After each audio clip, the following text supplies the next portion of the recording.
Hi ಎಲ್ಲರಿಗೂ ನಮಸ್ಕಾರ. ಇವತ್ತು ನಮ್ಮ ಮತ್ತೆ ಖಾರ ಬುರ್ಗು ಮಾಡ್ತಾ ಇದ್ದಾರೆ. ಅದಕ್ಕೆ ಬೇಕಾಗಿರುವಂಥ ಪದಾರ್ಥಗಳನ್ನು ಹೇಳ್ಕೊಡ್ತಾ ಇದ್ದೀನಿ ನೋಡಿ. ಬುರ್ಗು ಒಂದು ಪ್ಯಾಕೆಟ್ ಫುಲ್ ಬುರ್ಗು, ಮತ್ತೆ ಒಂದು 20 ಬೆಳ್ಳುಳ್ಳಿ ಹೆಸರು ಜಜ್ಜಿಕೊಂಡಿದ್ದೀವಿ, ಒಂದೆರಡು ಹೆಸರು ಕರಿಬೇವು, ಸ್ವಲ್ಪ ಅರಿಶಿನ, ರುಚಿಗೆ ತಕ್ಕಷ್ಟು ಉಪ್ಪು, ಒಂದು 4 ಒಣಗಿರೋ ಮೆಣಸಿನಕಾಯಿ, ಖಾರ ಮೆಣಸಿನಕಾಯಿ, ಗುಂಟೂರು ಮೆಣಸಿನಕಾಯಿ, ಮತ್ತೊಂದು 1/4 kg ಆಗಷ್ಟು ಗ್ರೌಂಡ್ನಟ್ ಕಡಲೆ ಬೀಜ, ಒಂದು 1/4 kg ಆಗಷ್ಟು ಕಡಲೆಪಪ್ಪು. ಇಷ್ಟೇ ಇದು ಬೇಕಾಗಿರುವಂಥದ್ದು. ಈಗ ಇದನ್ನು ಹೇಗೆ ಮಾಡೋದು ಅಂತ ಹೇಳ್ಕೊಡ್ತಾ ಇದ್ದೀನಿ. ಫಸ್ಟ್ ಒಂದು ಬಾಣಲಿ ಇಟ್ಟು ಅದಕ್ಕೆ ಎಣ್ಣೆ ಹಾಕಿದ್ದೀವಿ. ಎಣ್ಣೆ ಕಾದ ನಂತರ ಅಲ್ಲಿ ಎಣ್ಣೆ ಕಾದಿದೆ. ಈಗ ಅದಕ್ಕೆ ಕಡಲೆ ಬೀಜ ಹಾಕೊಂಡು ಅಲ್ಲಿ ಚೆನ್ನಾಗಿ ಫ್ರೈ ಮಾಡ್ತಾ ಇದ್ದೀನಿ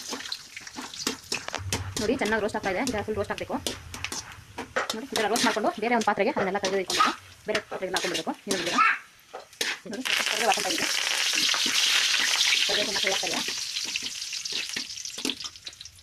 ಮತ್ತು ಅದಕ್ಕೆ ಬೆಳ್ಳುಳ್ಳಿ ಎಷ್ಟು ಜಜ್ಜಿಕೊಂಡಿದ್ರು ಅಷ್ಟು ಹಾಕೊಂಡ್ಬಿಡಬೇಕು. ಫ್ರೀ ಅಂತ ಟೈಮಲ್ಲಿ ಏನೋ ತಿನ್ನಬೇಕು ಅಂತ ಅನಿಸಿದಾಗ ಹೊರಗಡೆ ಹೋಗೋದು ಈ ಥರ ಮನೇಲಿ ಮಾಡ್ಕೊಂಡು ತಿಂದರೆ ಹೆಲ್ದಿ ಆಗಿರ್ಬೋದು. ಈ ಬೆಳ್ಳುಳ್ಳಿ ಚೆನ್ನಾಗಿ ಸ್ವಲ್ಪ ರೋಸ್ಟ್ ಆಗಬೇಕು, ಬ್ರೌನ್ ಆಗಿ ಬರಬೇಕು.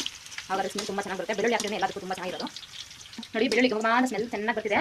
ಇವಾಗ ಸ್ಮೆಲ್ ಬರೋಂಥ ಟೈಮಲ್ಲಿ ಗುಂಟೂರು ಮೆಣಸಿನಕಾಯಿ ಹಾಕ್ತಾ ಇದ್ದೀವಿ. ಮತ್ತೆ ಚೆನ್ನಾಗಿ ಸ್ಮೆಲ್ ಮಾಡ್ತಾ ಇದ್ದಾರೆ ನೋಡಿ. ಹಿಂಗೆ ಸರ್ವ್ ಮಾಡ್ತಾ ಇದ್ದಾರೆ ಅದನ್ನ. ಆದಮೇಲೆ ಕಡಲೆ ಕೊಟ್ಟಿಕೊಂಡಿದ್ವಲ್ಲ ಅಂತ ಹಾಕಿ ಹಸಿರು ಹಾಕ್ಬಿಡೋದು. ಅದಕ್ಕೆ ಹಾಕಿ ಚೆನ್ನಾಗಿ ಮಿಕ್ಸ್ ಮಾಡ್ಕೊತಾ ಇದ್ದೀವಿ.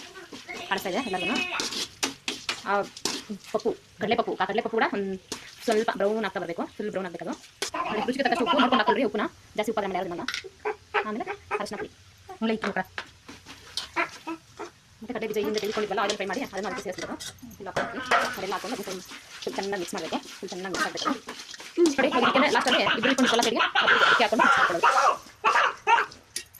ನೋಡಿ. ಅದಕ್ಕೆ ಹಾಕಿ ಫುಲ್ ಚೆನ್ನಾಗಿ ಮಿಕ್ಸ್ ಮಾಡ್ಕೊಳ್ಬೇಕು ನೋಡಿ. ಎಷ್ಟು ಬುರ್ಗು ಹಾಕಿದ್ದಾರೆ ಮತ್ತೆ ಎಷ್ಟು ಬಾಂಡಿ ಇಟ್ಟಿದ್ದಾರೆ ನೋಡಿ. ಫುಲ್ ಮಿಕ್ಸ್ ಆಗ್ತಿದೆ.